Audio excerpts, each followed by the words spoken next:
de perceber mesmo a comunicação, as pistas que a outra pessoa te traz ali, de que ela está interessada ou não. É isso?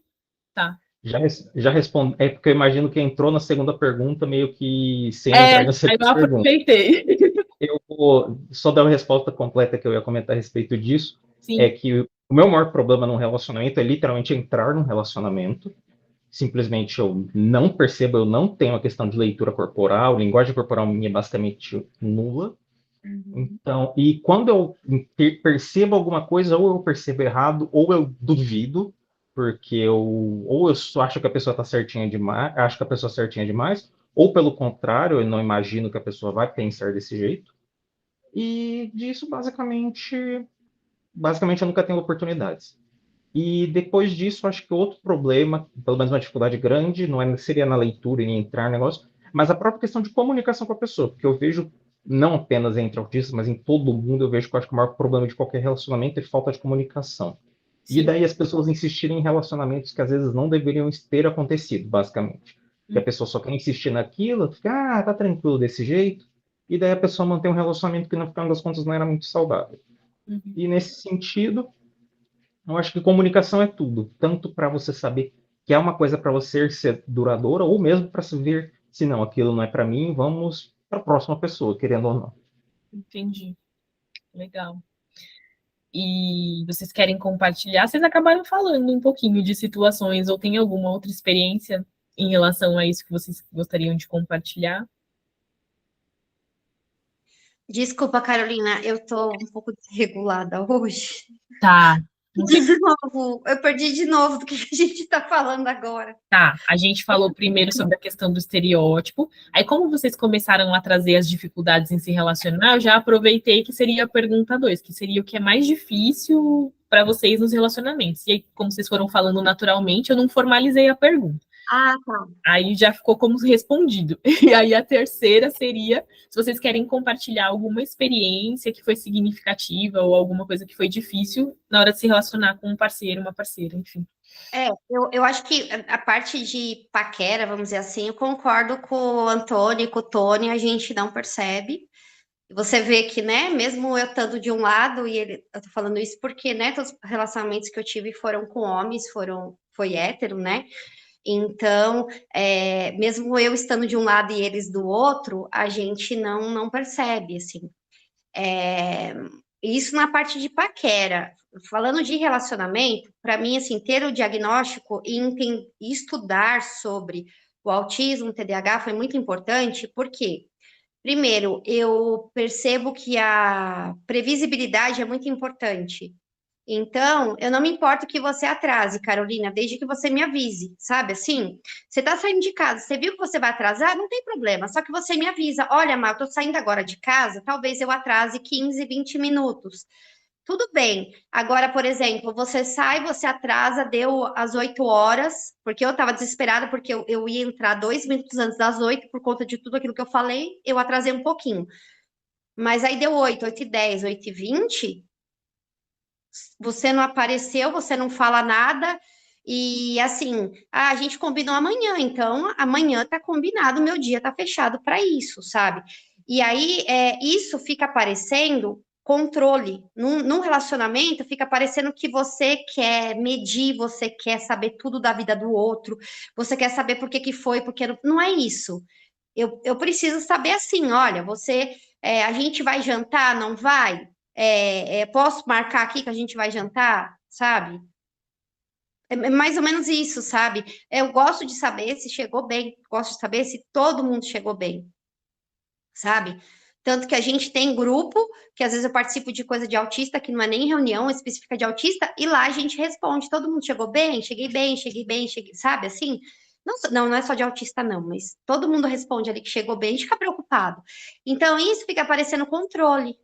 Outra coisa, estudando autismo e TDAH, a gente tem hiperfocos, só que a gente tem hiperfocos em pessoas também. E aí eu percebo que eu tenho hiperfoco no bichinho, eu tenho hiperfoco na criança, eu tenho hiperfoco no namorado, sabe? E eu tenho hiperfoco. E aí fica complicado, porque você fica parecendo uma pessoa tóxica. Imagina, passa para a pessoa que eu estou controlando Sim, E eu, se eu puder, quero ficar o tempo inteiro com ela. E aí eu percebo que isso é um hiperfoco. Então, se eu não tiver com alguém que entenda isso, eu prefiro não estar com ninguém. Porque a pessoa precisa entender isso, sabe? É difícil, é bem difícil lidar com isso. Mas eu hoje percebo que eu tenho esse perfil e não é porque eu quero, é sim, porque. E assim, a minha forma de amor também é cuidar. Então, eu gosto de cuidar dos meus amigos, eu gosto de cuidar do meu bichinho, eu gosto de cuidar do meu namorado, o que seja, eu gosto de cuidar, sabe? Para mim não estou falando que se eu tiver um relacionamento eu vou virar Amélia e vou largar tudo e vou ser dona de casa. Não estou falando isso, e eu acho que hoje em dia a gente pode fazer o que quiser, inclusive se virar Amélia e ser dona de casa. sim, Mas não estou dizendo que eu vou fazer isso, mas sabe, eu sou uma pessoa que, a pessoa gosta de tal coisa. Ah, você gosta de brigadeiro, sabe? Se eu tiver a oportunidade, eu vou fazer um brigadeiro, eu vou te dar um brigadeiro, sabe? uhum, Porque eu fiz, eu lembrei, sabe? Que nem outro dia minha colega estava bem cansada, ela falou assim: ah, eu vou levantar e fazer um café. Eu falei, deixa que eu faço, você tá precisando ser cuidada, sabe? É um carinho assim, e eu não tô afim dela, sabe? Não tô afim sim, dela, sim, ela não tá afim de mim, eu não ia ganhar nada, entre aspas, com isso. Então, isso acaba.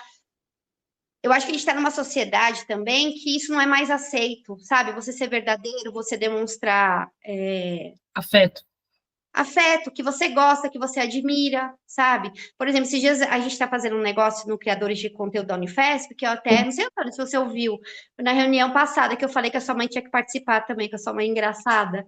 Eu falei, ai, vamos chamar a mãe do Antônio para participar também dos vídeos, porque eu acho a mãe do Antônio muito, sabe assim, tipo, ele vai, ela vai, a gente conhece, e assim, eu acho a mãe dele uma fofa, sabe? Assim, eu tô puxando saco? Não. Mas é meu jeito, sabe? E as pessoas acham que eu tô muito em cima, que eu tô sufocando, talvez eu esteja mesmo. Mas Uhum. é isso.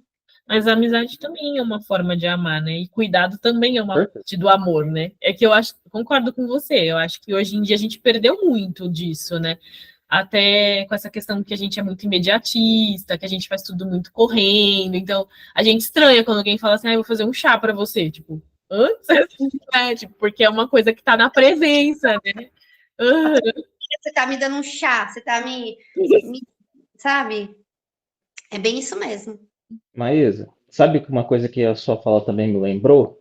Hum, Além dessa questão do hiperfoco e tudo mais, a questão de ansiedade, né? Porque, por exemplo, se a pessoa não fala que vai atrasar e vai chegar 8 horas e ela não está lá, vai que a gente fica preocupado. Será que a pessoa morreu? Será que sofreu um acidente?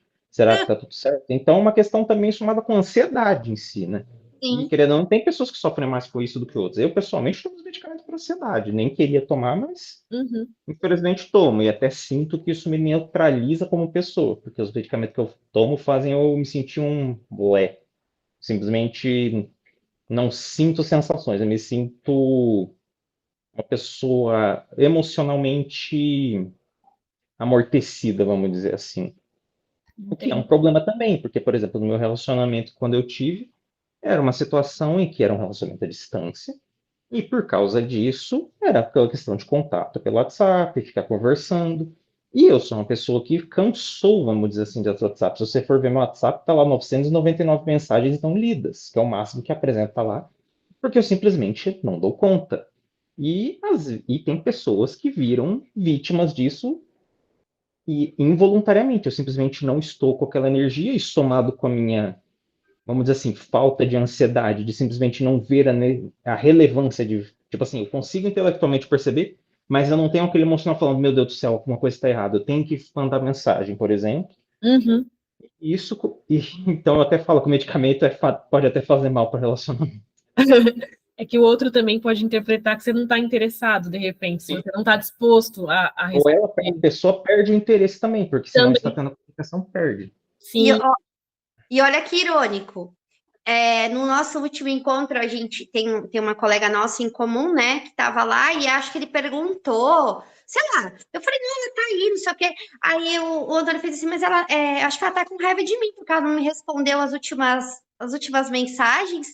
Aí eu falei assim, ah, não, tem nada a ver, você iria perceber. Eu parei e falei, não, né, a gente não percebe, né? Aí o Antônio, não, eu falei, melhor você perguntar. Aí agora, Antônio, olhando pelo outro lado, a gente não sabe se essa pessoa é que nem você.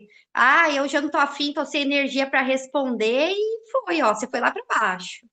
Pode ser? Sim, tem isso também. A gente nunca sabe, na verdade, se o outro está sem energia, se ele não quer. Eu, na dúvida, acho melhor perguntar. Né? Eu, infelizmente, já me coloco como, tipo assim, entre aspas, o centro do mundo, porque eu acho que eu sou culpado por tudo. Eu coloco a cruz do mundo nas costas. Eita, Então, eu prefiro me culpar do que achar que foi um desentendimento nesse sentido. E entendi. querer não ter que me melhorar como pessoa de qualquer jeito, então, mais uma vítima dos meus erros não vai ser muita diferença. A Maísa falou no começo que da questão da autoestima é um ponto de autoestima isso, realmente, né? De pensar, porque também a gente não pode colocar tudo nas nossas costas, né? É muito cansativo isso, né? Enfim. Eu vou Eu pular acho a ordem, porque vocês falaram sobre isso, e aí eu acho que faz sentido em perguntar agora. Então, eu vou sair da ordem da pergunta. Vocês estavam falando sobre as dificuldades nos relacionamentos. Eu vou aproveitar e perguntar se então vocês acham que é mais fácil se relacionar com uma outra pessoa autista, ou não tem nada a ver isso, é tão difícil quanto. eu Eu vou acho até mais. aproveitar. Eu posso começar, Tony, daí você fala sua. Desculpa te interromper que você está falando pouco, a gente tem que fazer você falar um pouco mais. Mas me lembra da gente encher o saco do Tony para ele falar mais, para ele nos cortar. Mas só começando aqui, primeiramente, eu me sinto um azarado por ter nascido heterossexual. Porque, por mim, mulher é um bicho que não faz sentido. Eu não, tipo, vocês não fazem sentido para mim. Eu não consigo ler a mente de vocês. É, coisa que tem que ser subentendida. Parece que a linguagem corporal é mais importante para conseguir conversar com mulher do que qualquer coisa. Então, eu imagino que com homem é mais fácil de conversar e tudo mais. Mas, fora isso, eu acho que falar que em relacionar com outro autista, eu considero uma coisa muito genérica, porque está no próprio nome, é um espectro, e a gente vê tudo que é tipo de gente sendo autista. Então, eu acho que se usar só o rótulo de autismo como motivo para se relacionar com uma pessoa ou não, eu acho isso na verdade, eu acho isso um motivo para a gente ter mais problemas do que facilidades, no caso. Entendi. Eu, pessoalmente, queria não me relacionar com um autista, porque eu acho que o autismo em si já indica que a pessoa tem algumas, não vou dizer complicações de ser uma pessoa estragada ou complicada, mas é uma pessoa que vai ter as suas limitações e suas restrições, e basicamente você está acumulando dois estragadinhos para ficarem juntos. Então, em vez de você ter uma pessoa para conseguir te ajudar a suportar, vamos dizer assim, que seja o seu braço amigo para se manter em pé, é duas pessoas, uma afundando cada vez a outra mais. Então, eu tenho medo de um relacionamento com um autista, mesmo sendo que o único relacionamento que eu tive foi com um autista.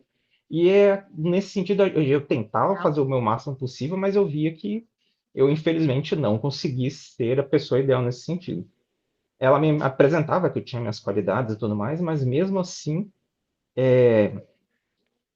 eu não acho que seja para todo mundo. A pessoa tem que estar muito, pelo menos uma das duas partes tem que ser muito forte para isso, e não necessariamente, vamos dizer assim, se você já tem entre aspas, falta de autismo, eu já imagino que seja um pouco mais difícil de ter aquela força para manter isso. Entendi. E vamos deixar o Tony falar depois de mim, porque senão ele Sim. não vai falar nada. Mas você pode falar que você que está fazendo as perguntas. Tá, obrigada por me liberar. Então, ia falar, aproveitando até o gancho das dificuldades de casado, acho que também tem muito de adaptação, né? De falar, e acho que o relacionamento, se fosse homem, homem ou mulher, mulher, ninguém consegue entrar na cabeça do outro, né? Então, acho que é natural, tem que conversar mesmo. Mas, assim, minha mulher, ela não gosta de falar no telefone, então, normalmente, Então, eu tive que adaptar. Então, assim, a gente combinava rapidinho para se encontrar pessoalmente. E hoje, telefone é eu que tenho que atender por ela. Ela também não gosta de festa, de dançar junto. Eu gostava de dançar, ela não gosta. Então, você vai cedendo, você vai fazendo suas adaptações conforme a outra pessoa. Tem a rotina dela, eu tenho a minha rotina. E também tem, acho que você tem cachorro, mas eu tenho gato. E às vezes você não precisa ter o toque. O gato fica lá do seu lado sentado, ele está interagindo com você, ele está do seu lado, é um carinho, ele está do seu lado. Ele não precisa sentar no seu colo. E minha esposa às vezes é assim, ela está no sofá, eu estou no outro, mas a gente está junto no mesmo lugar. Então acho que Que lindo. tem isso de adaptação que a gente tem que ter. As dificuldades existem, mas a gente tem que se adaptar. Sim. Pode Posso falar, Marisa. contar para o Tony, Carolina, uma coisa? Tony, você falou de coisas que a sua esposa não gosta ou não tolera no dia a dia, e você se adaptou, tanto para ajudá-la, porque eu entendo que você atendeu o interfone e você está ajudando a sua esposa, você está dando um suporte para ela. Eu tenho duas perguntas. Uma, a sua esposa, ela é neurotípica ou ela tem alguma neurodivergência? Se tiver, não precisa dizer qual. E dois, o que a sua esposa teve que se adaptar de coisas que você faz ou não faz, que ela se adaptou? Então, eu e meu filho temos diagnóstico e ela não quer fazer. Mas mas assim, até a neuropsicóloga do meu filho já falou que ela tem mais sinais que eu. Então, mas é vontade dela, ela não está tendo prejuízo, então possivelmente ela não tem nada, só esquisitice mesmo. Agora, o que ela deve que adaptar, assim, do trabalho a gente tem que interagir com as pessoas, então à noite eu quero ficar sozinho. Então o que acontece? Eu ponho fone de ouvido e fico andando pela casa com fone de ouvido escutando podcast. Então ela sentiu falta disso também, né? De ter mais interação com o Kendi, que é meu filho, com ela. Mas daí a gente está fazendo. Com a TO, a gente está tentando trabalhar isso, né? De eu interagir mais com a família, de ter um momento mais com a família, né? Nem que seja uma vez por semana, assim, porque em casa eu quero ser autista. Eu quero ficar no meu canto, né? Não preciso mais mascarar, não preciso mais interagir com as pessoas. E então essa adaptação que ela teve, mas a gente está trabalhando com a TO para chegar no meio termo ali.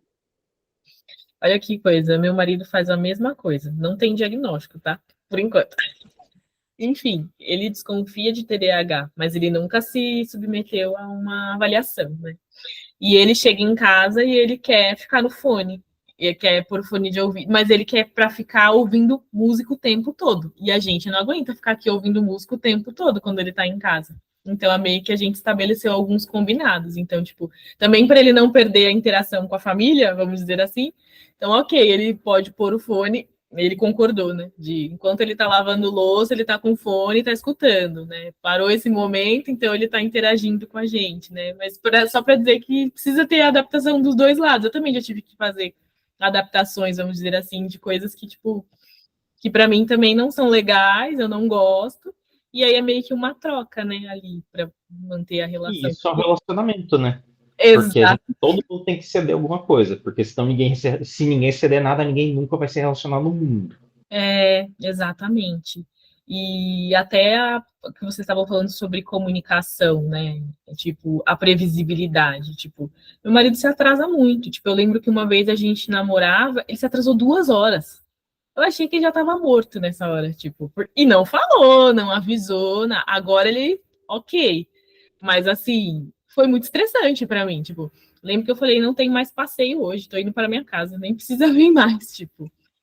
Mas hoje consegue, mas assim, são coisas que poxa, não precisa, é igual a Maísa tava falando, não precisa ficar me contando 5 em 5 minutos, mas só me avisa se você não vai estar ou se você vai se atrasar, né? Tipo, enfim. Você falou isso de se relacionar com o autista, né? Eu não tive nenhum relacionamento sério depois do diagnóstico. Não sei como seria, mas eu penso que duas das pessoas que eu namorei sério, mesmo firme, tinham características. Mas isso que o Tony falou é muito importante, e é isso que as pessoas não entendem. Graças a Deus estão falando bastante disso. É prejuízo, né? Eu posso ser rígida, eu posso ter sensibilidade a questões como eu tenho, nem todos têm, Mas se isso não me causa prejuízo, tá tudo certo. Por exemplo, eu não consigo conviver com as pessoas e isso me causa um prejuízo, Sim, né? Até pela necessidade que eu tenho de interação, de querer mesmo, né? Porque isso é muito dolorido para uma pessoa, sabe? sim, Você, você querer uma coisa e você não. Eu acho muito triste, sabe? Escutando eu falar que eu não consigo conviver com as pessoas é muito triste. Então, só isso por si só me dá um prejuízo, né? Então, que nem o Tony falou, a esposa dele pode gabaritar o DSM-5. Se ela não tiver prejuízo, tá tudo certo. Só sim, que, infelizmente, se a gente tá aqui, eu, Antônio, o Tony, a gente tem prejuízo, né? sim. E é meio bizarro, assim, como as pessoas ficam olhando pra gente assim, tipo, não, até parece, sabe? É muito. É bizarro, sabe? É cansativo, sabe? Então, até a gente brincou na outra reunião. Você vê, eu tava tão mal segunda-feira que eu esqueci da. Oi, eu voltei. Eu esqueci da reunião de criadores da Unifesp. Esqueci completamente, porque eu tava com dor, eu tava desregulada. Mas na outra, eu me perdi o que eu ia falar. Esqueci completamente. Estava falando. Faz parte, faz Não, parte. tudo bem, fica tranquilo. Gente, o povo ainda acha que eu não sou autista, que eu não tenho Exatamente sobre isso que ela estava falando. assim. Tipo, você fala, meu, como é que. Eu não faço ideia do que eu tava falando, gente, sério. E eu não tô bêbada, eu tava tomando energético, que eu não vou mostrar, porque não é pagar nós, como diria um influencer que eu sigo, né? Era energético só. Que não influencia em nada meu sono, tá, gente? Minha insônia não tem nada a ver com energético. Eu tomo e durmo se eu estiver cansada. Tranquilo. Eu não sei o que eu tava falando, gente. Bom, próximo. O TDAH tá ativando aí. Hã? O TDAH ativando nessa. Eu queria poder escolher, olha, hoje vai ser o autismo que vai sobressair. Então, eu preciso de ver muitos detalhes, eu preciso ser muito detalhista, muito direta e muito objetiva. Aí agora eu preciso ser mais criativa, mais leve. Hoje eu vou acionar o TDAH. Eu percebo que às vezes eu Somos tô dois. mais autista quando eu frequento um lugar há meses, há anos, e um dia eu paro e olho e falo assim: nossa, você tem, sei lá, tem um enfeite aqui de astronauta. Meu Deus, olha que lindo, você tem um astronauta. A pessoa fala assim pra mim, mas desde a primeira vez que você entrou aqui, eu tenho esse astronauta aí, eu nunca vi. Sabe Vira assim? zona de conforto. Depois que vira zona de conforto, fica muito mais fácil. Nossa, mas Antônio, eu tenho umas bizarrices, gente. Vocês têm isso também? Nossa, É Não claro. desse nível, mas mudando o assunto completamente rapidinho, eu sou aquela pessoa que não posso trabalhar em casa, por quê? Porque é uma zona de conforto para mim. Eu Uhum. simplesmente me distraio muito mais fácil, não necessariamente relacionado ao autismo, mas acho que mais para o DH. Simplesmente, se o lugar é muito confortável, eu não consigo ter aquela fagulha que faz eu continuar naquilo. Eu simplesmente tudo me distrai, tudo me distrai. Entendi. E basicamente eu não posso. Chega a ser engraçado, mas para mim um ambiente de trabalho não pode ser aconchegante. Não pode ser um ambiente acolhedor, como as pessoas normalmente tentam ter. As Eu tenho pessoas que ter querem. pelo menos minimamente hostil para eu sentir que aquilo é um ambiente que eu tenho que ser eficiente ou algo assim. Eu não consigo ser um ambiente. De certa forma, eu não sei se isso possivelmente isso me afetaria também no relacionamento, porque se eu morasse, se eu